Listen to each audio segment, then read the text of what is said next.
global economic crisis began in summer 2007, but its full impact was not realized until September 2008, when Lehman Brothers, an investment bank, filed for bankruptcy.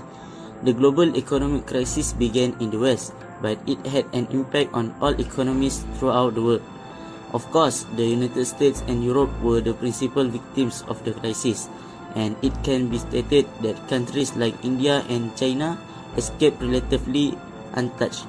This is not to claim that these countries have successfully decoupled from the West, because the global economy is so intertwined, and China's reliance on commodities exports to the US and services exports to India means that these countries still have a long way to go before they can be considered safe.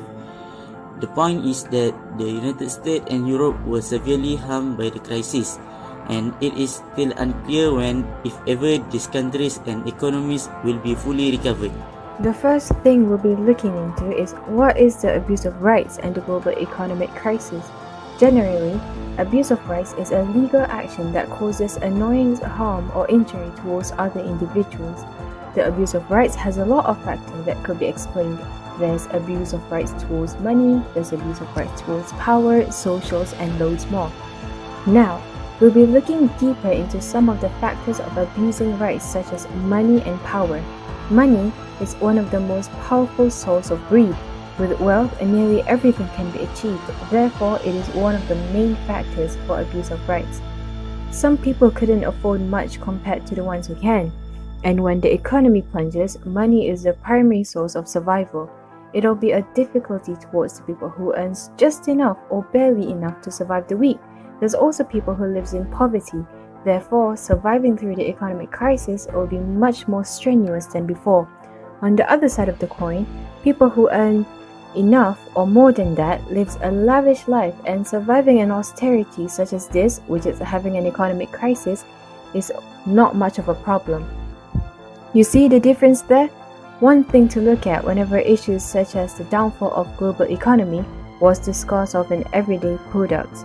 These includes eggs, bread, milk, soap, and so on.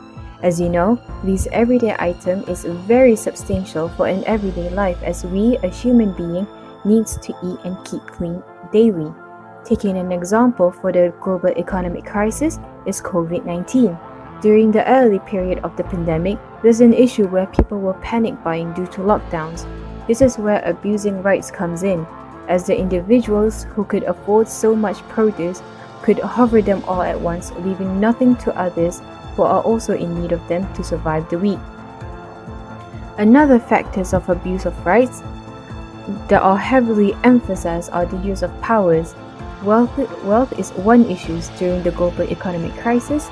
Another issue that could be brought up is power. These two are like siblings. If you could have wealth, you also can have power. Regardless of what setbacks you have, anything can be solved with money. Status can be bought in a heartbeat. With high status, you have the power to do anything. With such crisis involved, power can have you act like there's not much of a problem in your life, even if it causes annoyance or harms to others. This is what can be called abusing your rights as someone with statuses.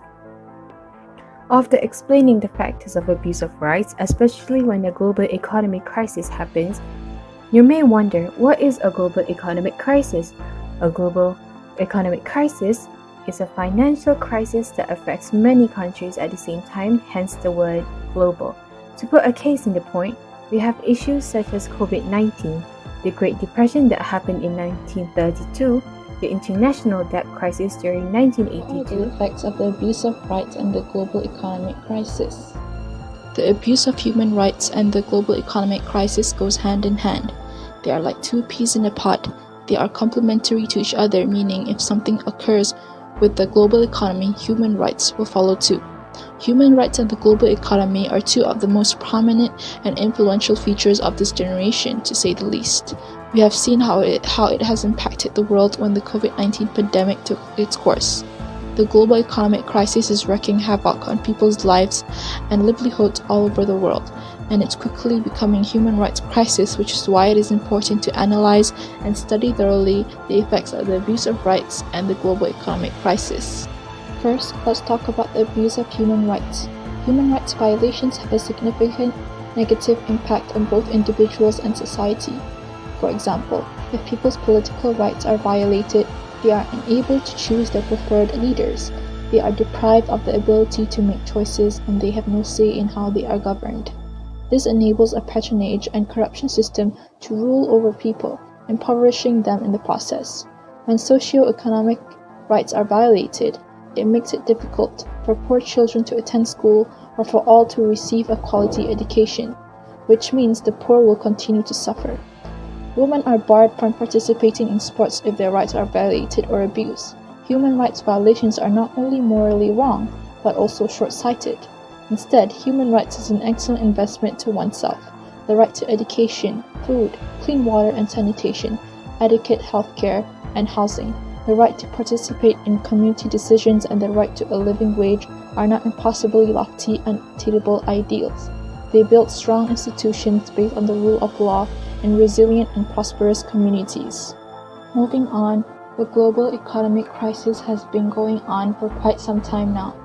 In fact, it has been going on since the beginning when humans started developing, such as the development of money, the development of technology, and etc. To name a few, financial crisis was the US financial crisis in 2007. The US financial crisis began in 2007, which was triggered by the bursting of the housing bubble. It started between 2002 and 2006, when housing prices skyrocketed due to loan incentives that encouraged borrowers to take on difficult mortgages, which are loans used to purchase land, homes, real estate, in the hope of quickly refinancing them at better terms. However, refinancing became much more difficult once the interest rates began to increase and house prices in most parts of the United States began to fall in 2006 and 2007. This resulted in a high rate of default on subprime loans. Subprime loans are loans that were offered to individuals in the United States who were unqualified to obtain conventional loans, and to individuals who are also from low incomes and have a low credit score. The impact was not limited to the US economy, but was felt all over the world thanks to asset-backed securities such as collateralized debt obligations. As the financial sector's crisis spilled over into the actual economy, economic crisis erupted not just in developed economies but all across the world. The credit crunch in developed economies produced a fall in consumer demand since people were in debt, which swiftly developed into increasing rates of unemployment, which in turn decreased consumer demand even more, especially given extraordinary levels of household debt. This led to affecting the global economy, which went into an economic recession. Furthermore, the economic crisis is a human rights concern, not only because of the grave implications for human rights, but also because of the underlying structural reasons of the crisis, which are linked to human rights violations. There is always a relation between the global economic crisis and the abuse of human rights. When the world goes into chaos, abusage of human rights would be at an all-time high. It not only puts human rights at risk, but also social, economic, cultural, political, and civil rights. The right to live a standard living, a normal wage, and freedom. While people in developed countries are feeling the impacts on their standards of living, their jobs, and their homes, people in developing countries are bearing the brunt of the crisis with few safety nets to protect them from severe poverty and deprivation, and without the fiscal capacity and space to soften the blow. To overcome the misuse of rights and global economic crisis. First, government's primary obligation must be to prevent and reduce the crisis' terrible effects on human life. Governments should begin by recognizing the legally binding human rights obligation enshrined in the Universal Declaration of Human Rights and the core international human rights treaties such as the International Covenant on Economic, Social and Cultural Rights. To begin with, governments must respect civil and political rights such as freedom of expression, association, and access to information. Following that, governments must secure the minimum essential level of social and economic rights that are necessary for survival and a dignified living. All other policy concerns must take a backseat to meeting this commitment. These include putting in place social protection measures right away to alleviate poverty, hunger, and homelessness. Governments have an urgent non-discrimination commitment that must be applied to all policies and initiatives. This makes it illegal to respond to the crisis in a way that benefits wealthier groups at the expense of historically marginalized groups or people. It also demands governments to take extra precautions to defend the rights of women, migrants, minorities, and other groups who are particularly vulnerable to the crisis. Individuals and groups that have been discriminated against can use equal treatment legislation to make their claims for equality and to protest austerity measures that may lead to discrimination. Aside from that, economic and financial crises disproportionately affect persons living in poverty, who are particularly vulnerable to macroeconomic instability. Human rights standards require governments to protect persons from human rights abuses perpetrated by third parties such as banks, credit rating agencies, hedge funds, and private financial players. We'll continue with the relation of misuse of rights and the global economic crisis with the Islamic economy. Economic progress is desirable for human, and in Islam, the earning of a halal livelihood is a religious requirement. However, economic progress should not be the goal or objective of Muslims. In Islam, economic activity is a way to achieve a goal and not the goal itself. This difference in purpose is fundamental and the basis for all other differences between Islamic and the Western views on economic affairs. Key features of an Islamic economic order are satisfied human needs of individual and society. How are human rights related to economics? Human rights are fundamental in freedoms that belong from birth until death, that can never be taken away. Human rights are rights plural, universal, and have high priority. It's needed to protect and preserve every individual humanity to ensure that every individual can live a life of dignity and a life that is worthy of a human being. But nowadays, the right has been missing and abused. This is when the rights are used in an imperial and incorrect way. There are several of human rights. For instance, right of the poor is a major right violation. They are still being discriminated based on position and status. This is when there are gender inequality, lower wages, and lack of access to education. Here, Muslim economists have the consensus that the main objective of Islamic economy is to establish social justice, elimination of poverty, tangible reduction in economic disparity, free society of corruption. Islamic economy seems to have grown into a self-contained discipline, a growth that was more concerned with the mechanical relationship, with internal consistency, with efficient allocation. Systematic efforts were made to eschew the moral dimension together. Islamic economics create a centralized production and consumption structure to reflect a greater concern for the needs of poor and aims to develop opportunity space for the income of poor. This Islamic economy also will reduce the misuse of rights indirectly. Next, the economic crisis represents a situation in which the economy of a country passed through a sudden decrease of its force, usually brought about by a financial crisis. The economic crisis may have recession or an economic depression. As a result, it will have an impact on all the population, especially the poor. The economic crisis will also create injustice in various sectors. Islamic economy efforts is to become available to the poor to help eliminate poverty and reduce inequality of income and wealth. Within the framework of Islamic values, it is not possible to achieve sustainable development without justice. Injustice ultimately leads to destruction and economic crisis.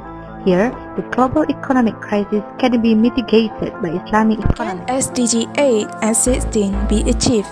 The Sustainable Development Goals (SDG) aim to make the world a better and more sustainable place.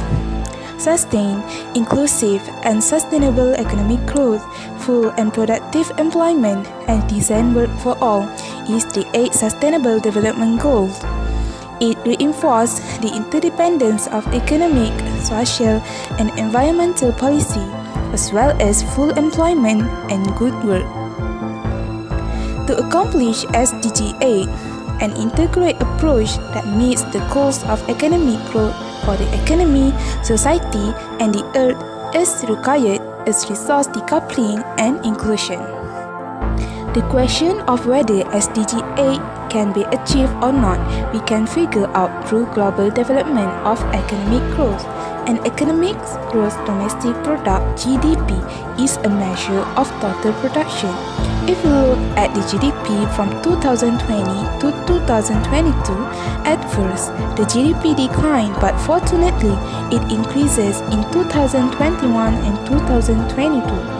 Everyone can help to make sure that we meet the global goals. First and foremost, we must take positive action to make a real change. Support any SDG 8 charity work by giving any donations.